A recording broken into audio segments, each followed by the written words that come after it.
Now, Emma can't join me. Our techno queen of a Tuesday is normally Emma Robinson, but the professor of that very subject here in the Ulster University is on the list as well to step in. For goodness sake, talk about a substitute. Professor Kevin Curran. Kevin, always lovely to have you on. Good afternoon to you. Good afternoon, Mark. Listen, Kevin, ransomware demands do my head in, right? Because these are guys who use their brains to disable, well, businesses, politics, but, you know, health services and hospitals. So what's the latest in that whole world? Yeah, it's a scourge, really. You know, it forces people to pay using something like Bitcoin to get their files back, and if that works even. But in this case, we have a ransomware, which seems to have come from India. But again, the ransomware, when your files are encrypted, rather than just send them money, which 99% of criminals want, they want you to go out and do random acts of kindness and post them on social media, and then they will give you the keys to get your data back. So it's that Robinhood type of ransomware, they're calling it. Wow. Right, okay, so typically what happens then? Well, anyone who does this, again, you're supposed to maybe tag these people, and if you can prove that you've done something like take young kids to the cinema or bought someone, you know, something else, and you can prove it on social media, well, then they'll give you the key, and you also give a little donation as well. So it's just, I don't know if someone's having fun or what the story, but it's very unusual, and it's the first of these we've seen, really, where someone is forcing people to do random acts of kindness. I guess, yes. Nice segue. So, Kevin, you know, it's too much, because you're okay that this is an act of kindness, but they're breaking the law and doing it clearly. They might not like the organisation, the polluter, the politician, but it's, you know, there's 1,000 moral questions here, isn't there? There is indeed, yeah. I mean, no one's saying this is a good idea whatsoever, but it makes a little bit of a difference from the usual ones where just, you know, the thugs are just trying to get as much money as they can, usually from Eastern Europe. Most of the ransomware comes from. Well, it was horrible last year in the Republic. They crippled the health system, didn't they?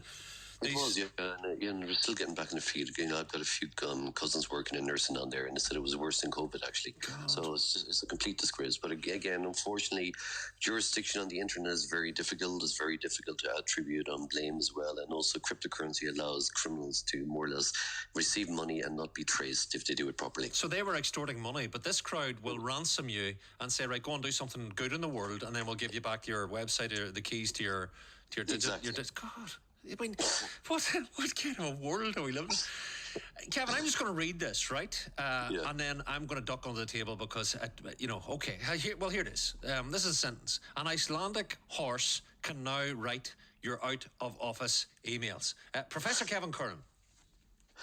Yeah, Iceland actually have some clever videos lately. They're trying to drum up tourism, people to come to Iceland as well. So they're calling this marketing campaign "Out-horse your email." You know, it's outsourcing. Out-horse. So anyway, yeah, so trainers have got together with you know, and there's these 3 horses. And again, when you go to the website, you fill out a form with your name and address and who you want to email, and the horses kind of walk across these large keyboards and they type out messages, you know, with and they say that the tourism office says that the horses are trained in lays buzzwords, and your boss will never even know that it's a horse that's emailing him to tell him you're on vacation. So it's not coming up as a search word. So I've put Icelandic horse into Google here and nothing comes up. Icelandic horse for sale, Icelandic horse riding, Icelandic horse names. So Icelandic horse what, Kevin? So anybody wants to check this out? Oh, yeah, sorry, the link was in the original. No, I did it earlier. You go to the website, you type in your name and address, and then how many days you're away, and then it will type out. I've got it. You may want to take advantage of an unexpected solution. Letting a horse handle your email. Out-horse your email. And you campaign from Iceland's tourism office. Good Lord. Right, Kevin, I couldn't tell you if I was digital, analog, 1D, 3G, 4G. I haven't a clue. My phone works, but you tell us that one of the main carriers, are about to get rid of 3G. So, look, what does that mean in real terms for ordinary folk? Yeah, well, everyone now has a digital phone, really.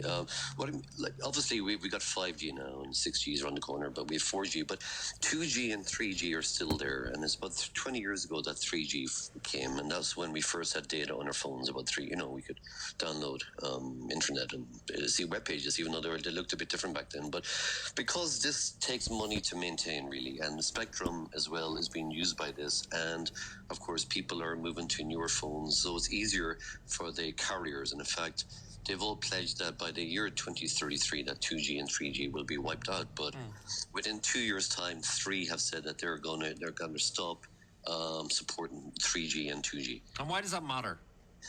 It matters. Well, some people literally have older phones, like the Nokia 33s and all this, and they won't work anymore because the dumb phones only work on the 3G, really 2G.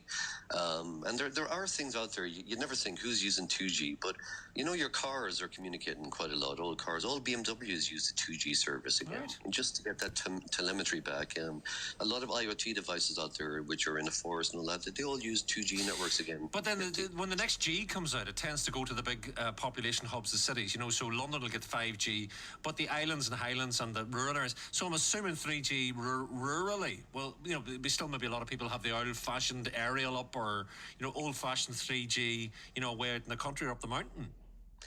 Yeah, but the fact is 4G is kind of universal coverage now, 99% of the UK really. So 4G will just supersede that really, because there is a lot of this equipment is quite old really, and there are costs involved in that. And then you're introducing maybe older insecure technologies, because as the mobile networks have increased, the security has become just much more really. And there are insecure things in these networks again, but there are, like I said, cars and other sensors out there that actually do ship data over a 2G network. Yeah. How many G are you on your phone? About 15G? Well, I wish. Yeah, I mean, it was great. I was in Belfast yesterday at 5G and it was working brilliantly. But no, you never see 5G around Portrush here. No, never.